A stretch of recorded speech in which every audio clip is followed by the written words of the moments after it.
Fala pessoal, nesse vídeo eu vou trazer 10 coisas que eu aprendi em 10 anos de audiovisual. Por mais que pareça que esse rostinho é um pouco novo, fazem 10 anos que eu comecei nessa área, lá em 2016, mas comecei ainda no ensino médio. Estava no terceiro ano do ensino médio, quando chegou um projeto de cinema na minha escola pública que eu estudava, chegou um projeto de cinema através de um instituto, trazendo profissionais que já trabalhavam nessa área para dar aulas nas respectivas áreas de cinema que eles atuavam, como direção, roteiro, produção, direção de arte, entre outras áreas ali dos bastidores do cinema. Aqui eu vou trazer 10 coisas sobre o cinema. Não se aplica tanto para a área de filmmaker, videomaker, porque a dinâmica já é diferente, Geralmente a dinâmica do videomaker, do filmmaker, ele está sozinho, tem uma equipe reduzida. Já no cinema não se faz sozinho, Você sempre vai ter uma equipe para cada um compor a sua área naquela equipe.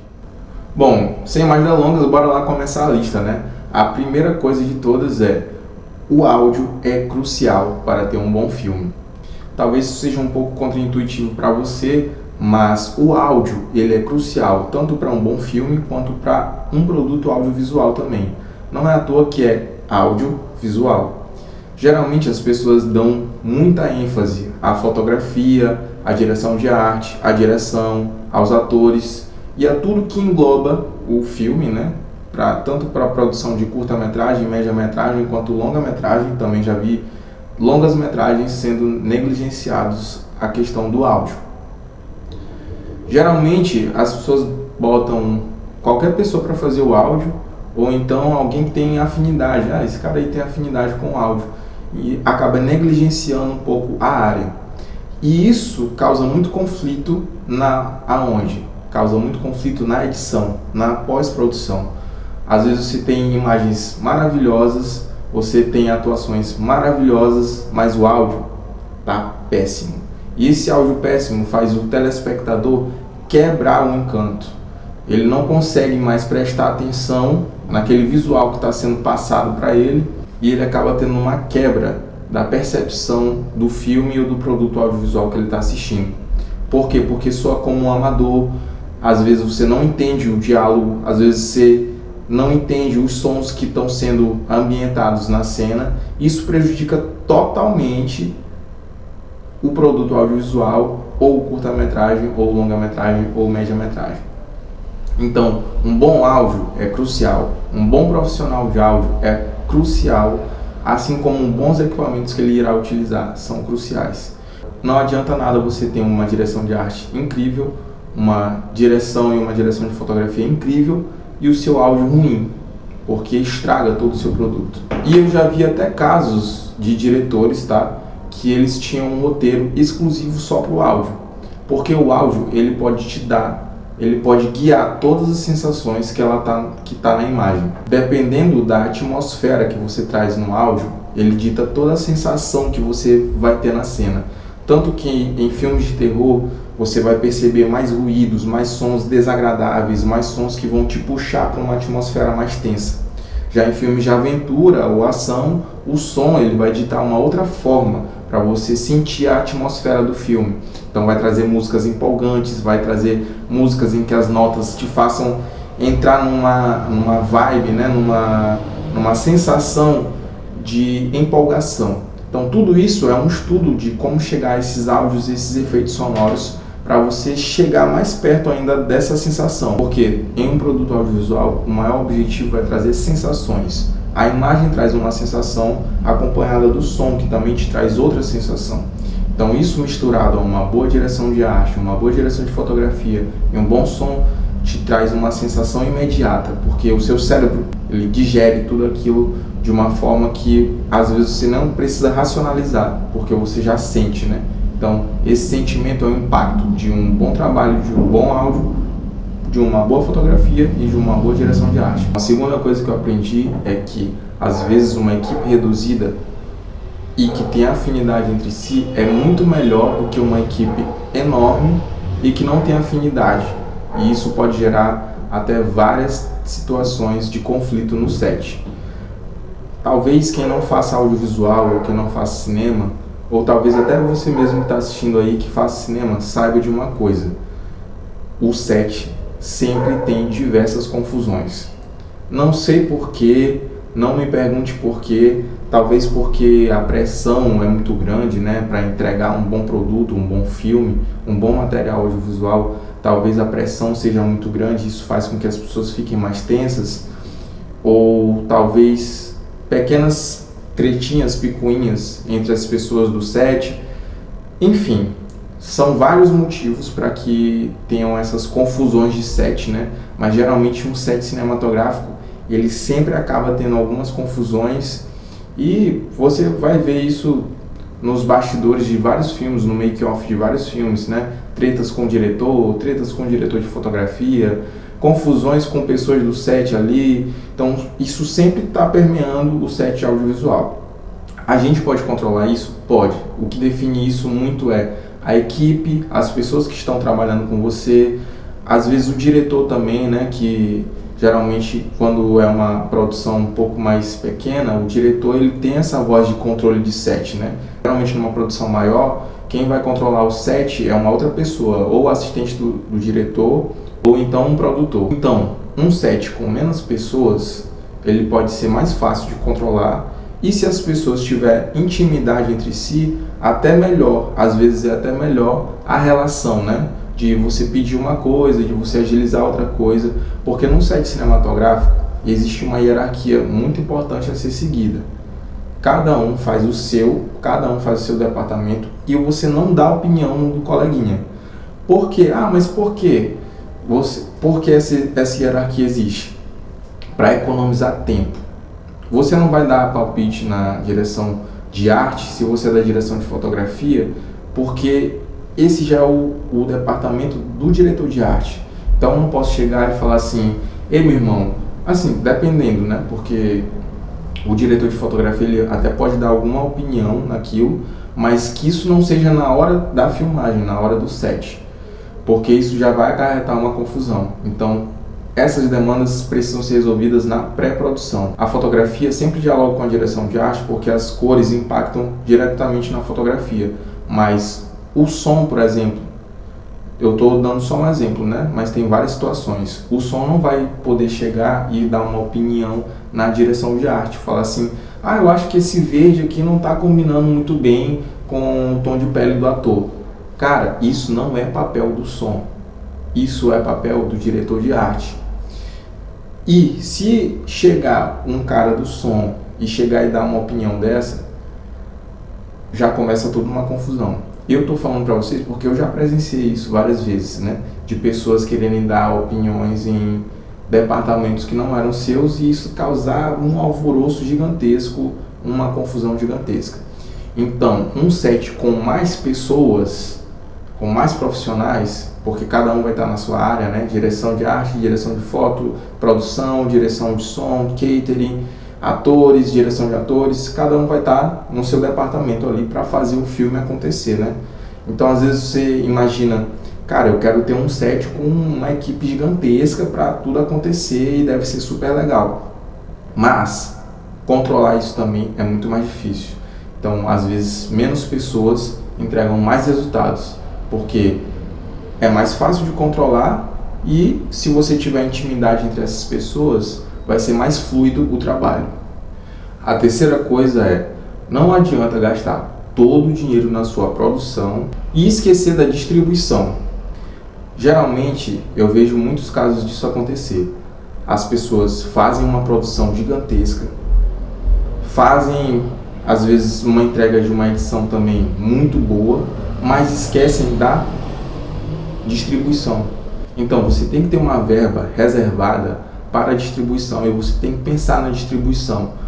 Como é que vai ser essa distribuição? Onde que vai ser exibido esse filme? Quais são os festivais que esse filme vai passar, né? Quais são os festivais que você vai inscrever? Tem festivais que eles cobram uma taxa de inscrição. Então é bom você pensar nessa distribuição. Qual é o público ideal para esse filme? Como que esse público vai chegar e ter acesso a esse filme? Você vai vender esse filme para uma plataforma, para uma Netflix da vida, ou para uma outra plataforma? Ou você vai botar esse filme no YouTube e divulgar através de tráfego pago? Ou você vai fazer anúncios no Instagram? Tudo isso faz parte da distribuição. Então, não adianta nada você gastar todo o seu dinheiro na produção e esquecer a distribuição. Você às vezes gasta uma fortuna na produção, faz o filme, faz aquele material, mas na distribuição não tem mais recurso para distribuir. Então o filme acaba morrendo ali, porque ele não chega ao público. Então eu acho até que isso é um dos maiores problemas do cinema maranhense e talvez de alguns polos também de cinema brasileiro, é a questão da distribuição, porque tem pessoas fazendo filmes incríveis, mas os filmes não chegam ao público. O público não sabe nem da existência, às vezes, desses filmes. A não ser que você esteja ali na bolha do cinema, na bolha cinematográfica, e já esteja inteirado mais do assunto, você talvez ainda pegue um festival, ou então pegue uma plataforma que está exibindo esses filmes. Mas o público, em geral, ele não tem acesso a esses filmes. Então, a gente tem que pensar mais na distribuição, pensar mais como que esse filme vai chegar para o público, quais meios eu vou acessar, quais meios eu vou ter para distribuir esse filme para que chegue a esse público ideal. Agora, a quarta coisa, um filme sem uma boa pré-produção sai do eixo, sai do controle. Isso quer dizer o quê? Antes de você gravar qualquer coisa, antes de você dar o rec, você precisa de meses de uma pré-produção, ainda mais se você tiver um recurso financeiro um pouco mais abaixo para produzir esse material ou esse filme. Por quê? Porque na hora do set, na hora de gravar, vários imprevistos acontecem. Mesmo que você tenha um planejamento impecável, mesmo que você tenha um planejamento perfeito, vão acontecer imprevistos. Então, uma pré-produção é ideal para você economizar tempo e economizar dinheiro. Como que você vai fazer uma boa pré-produção? Uma boa pré-produção, você vai fazer uma decupagem de cenas, vai estudar qual é a demanda de cada cena e quais são os recursos que você vai alocar para essas cenas acontecerem. Então, depois que você decupar todas as cenas do seu roteiro, todas as cenas do seu filme, você vai fazer a logística, como você vai fazer essas cenas acontecerem. Isso já faz parte da pré-produção. Na pré-produção você vai estudar a luz da cena, a direção de arte da cena, os figurinos dos atores, a combinação de cores que você vai utilizar nas cenas, as falas dos personagens a serem corrigidas. Então, tudo isso, todo esse pensamento de pré-produção, você vai passar 1 ou 2 meses, talvez até 1 semana, 2 semanas, dependendo de como é que está a correria da produção, para você fazer. Mas é ideal que você faça uma boa pré-produção, porque quanto mais você faz uma pré-produção, menos imprevistos e menos sustos você vai ter na produção. Na hora de você chegar e gravar, ligar a câmera, pronto, deu rec, vamos fazer a primeira cena. Quando você está com uma pré-produção muito bem feita, muito anotadinha no papel, um plano de filmagem todo certinho, as coisas elas fogem no controle um pouco menos. Então é essencial uma boa pré-produção. Vamos para número 5. Filme sem roteiro vira caótico. Estou falando isso para vocês por experiência própria. Por mais que a frase do Glauber Rocha, né, o nosso ícone do cinema, trouxe essa frase, uma câmera na mão e uma ideia na cabeça, é uma frase maravilhosa, que você só precisa disso, né? Uma câmera na mão e uma ideia na cabeça para fazer um filme acontecer. Mas na prática, se você for fazer isso, isso fica caótico. Porque se a equipe não tem ideia de o que acontece na história, para onde vai a história e qual é o rumo, tanto estético quanto de olhar, quanto de o rumo que você quer dar para o seu filme, se a equipe não sabe disso, fica super caótico, o set fica caótico e você fica resolvendo questões ali em cima da hora e isso vai atrapalhar totalmente sua filmagem, porque você vai perder tempo, você vai perder equipe, a equipe vai ficar exausta e vai ter várias confusões no set. Então, um filme sem roteiro, claro, você tem que ter, além do roteiro, uma pré-produção. Um filme sem um roteiro delimitado, ou isso se torna um documentário, né, de um processo. Existem filmes, tá? Gente, existem filmes que foram gravados sem roteiros, só tinha a intenção ali, só tinha mais ou menos um arcabouço da história, os caras foram lá e fizeram. Mas são casos raros que dá certo, tá? Às vezes isso pode ficar muito amador, às vezes pode ser caótico e às vezes não sai um produto legal. Eu digo isso para vocês porque eu já participei de filmes que foram gravados sem roteiro. Só uma ideia na cabeça e vamos gravar, e foi caótico total. Por experiência própria, estou falando para vocês, é caótico. Então, tenha seu roteiro bem delimitado, tenha a sua história, o que você quer contar, como você quer contar, bem delimitado, uma boa pré-produção bem delimitada, porque isso vai te economizar tempo e vai te economizar também pessoas, né? Porque o set são várias pessoas empenhadas para entregar um bom filme.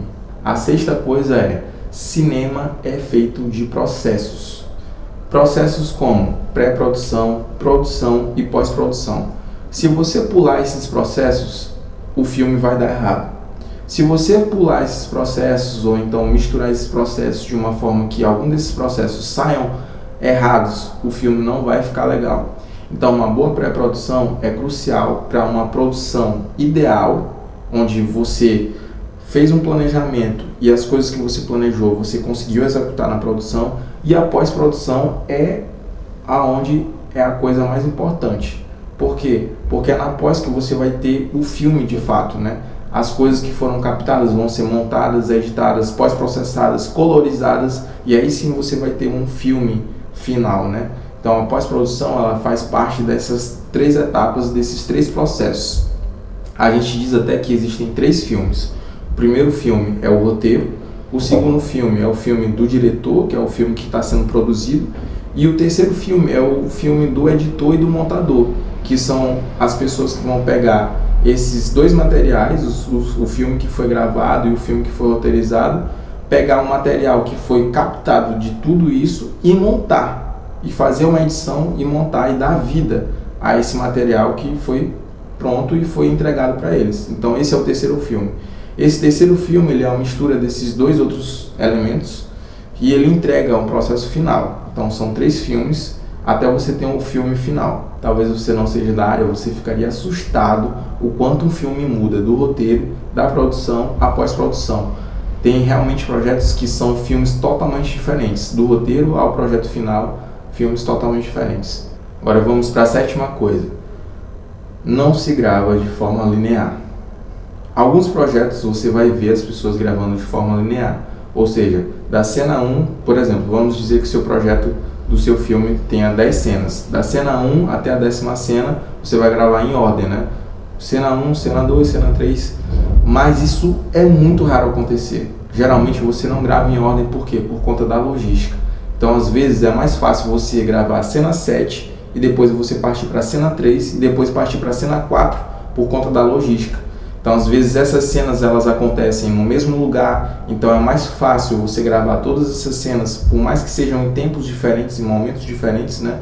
Mas a ambientação é a mesma, então você vai só mudar a atmosfera da cena, mas a locação é a mesma. Então, você, enquanto diretor ou produtor, você tem que ditar essa atmosfera para os atores conseguirem entrar nesse ritmo dessas cenas, né? Então, não se grava de forma linear por conta da logística. Às vezes é muito mais fácil você gravar a cena 10, depois a cena 5, depois a cena 3 em sequência. Depois, na segunda diária, você vai gravar a cena 2, a cena 4 e a cena 8, porque elas são na mesma locação, ou então porque o ator só vai... o ator dessas cenas ele só vai poder esse dia. Então, você conseguiu pagar só uma diária para ele, ele só vai ter esse dia para gravar. Então, você vai gravar todas as cenas só nesse dia. São várias dinâmicas que fazem você ter uma logística de planejamento de gravação de cenas, onde as cenas não vão sair lineares na gravação, tá? Depois na montagem, claro, você vai colocar isso em ordem, e é para isso que tem a famosa claquete, porque você vai saber na claquete o take que vai ser gravado, a cena que vai ser gravada e a ordem, né? Então na claquete ela vai te dar todas essas informações para o montador depois organizar, e também vai ter o sync do áudio, né? A claquete, quando bate assim, né? Quando você bate, quer dizer que iniciou a gravação, iniciou o áudio. Então, na pós-produção, esse editor ele vai botar o sync exatamente onde a claquete bateu, né? Esse som que fez na claquete, ele vai pegar o som do áudio e o vídeo e linkar. A partir do momento que sincar, né? Fizer o sync tanto desse som do áudio quanto da imagem, onde a claquete bateu exatamente, vai estar alinhado o áudio perfeitamente. Então isso facilita a vida do editor, a claquete facilita a vida do editor, tanto para essas questões de gravações não lineares, quanto também para essa questão de sync, né? Fazer o sync do áudio com a imagem. Oitava coisa, para você gravar um bom filme, você tem que ter um tripé essencial entre direção, direção de arte e direção de fotografia.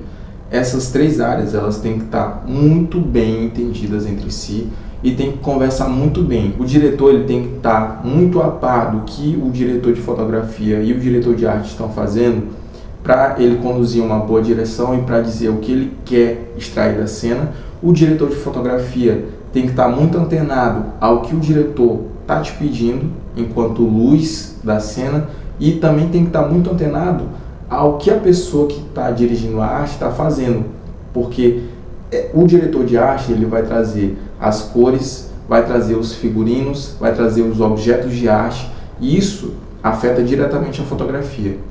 O diretor de arte, por sua vez, ele tem que estar muito antenado ao que tipos de luzes e que enquadramentos o diretor de fotografia vai usar, que lentes o diretor de fotografia vai usar, porque isso também vai mostrar um pouco mais ou um pouco menos dos objetos de arte.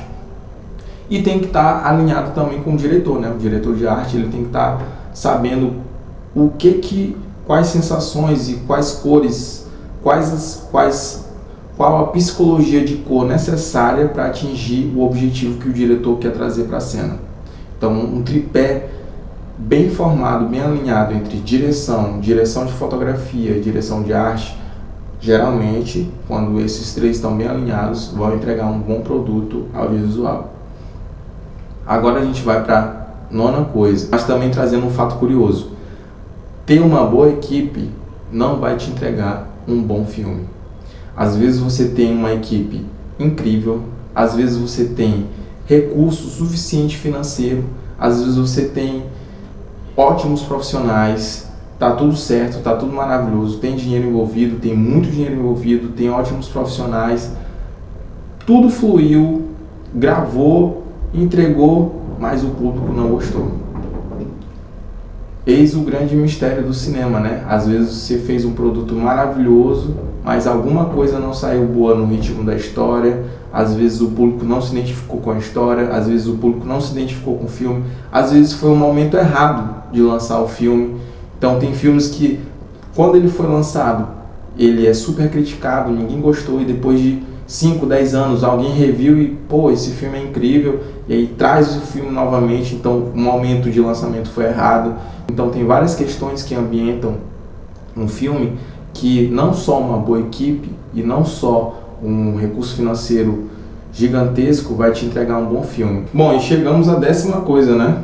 No cinema, tempo é dinheiro. Isso é uma equação crucial que você não pode esquecer, porque todos os funcionários, todos os operadores que estão trabalhando para fazer o filme acontecer, eles têm uma carga horária e você tem que pagar tudo isso, pagar os atores, pagar a galera que vai estar no set, pagar a produção, tudo isso é pago em horas. Então, se você demora muito para fazer as coisas, se você não teve uma boa pré-produção, não teve um bom planejamento, isso vai sair caro para sua produção. E cada vez que você tem que gravar novas cenas, gravar outras coisas, isso vai te acarretar mais gastos ainda, ou seja, vai virar uma avalanche, uma bola de neve, né? De gastos e gastos e gastos, e talvez você nem tenha o resultado que você queira, né? Que você queira ter.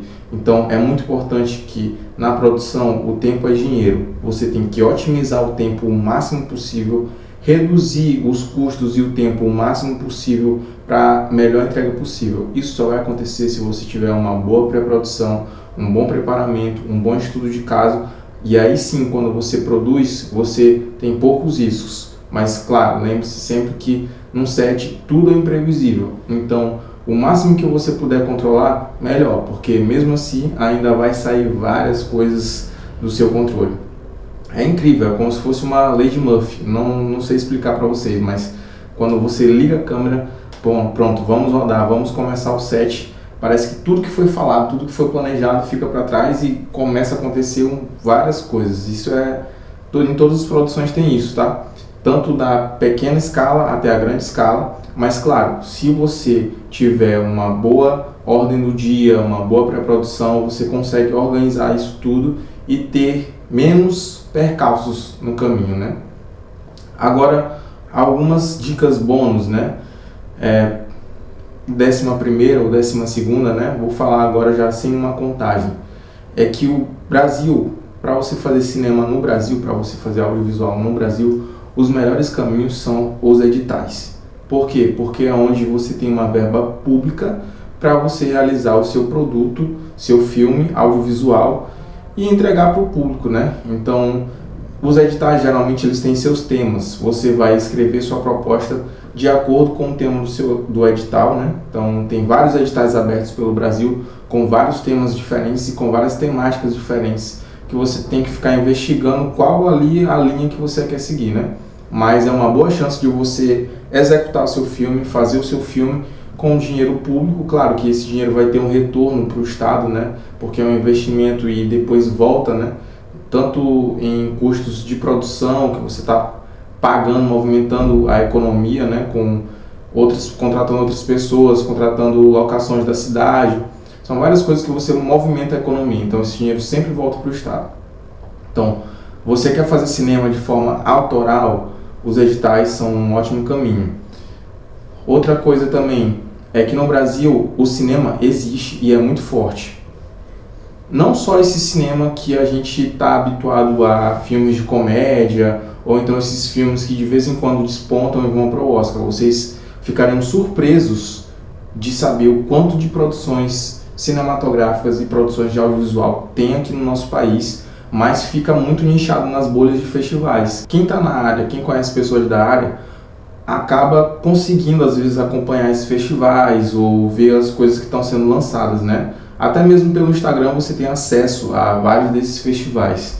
Mas se você for um público comum, um público leigo, você só vai ter acesso aos longas-metragens que estão sendo exibidos na rede de cinema comercial.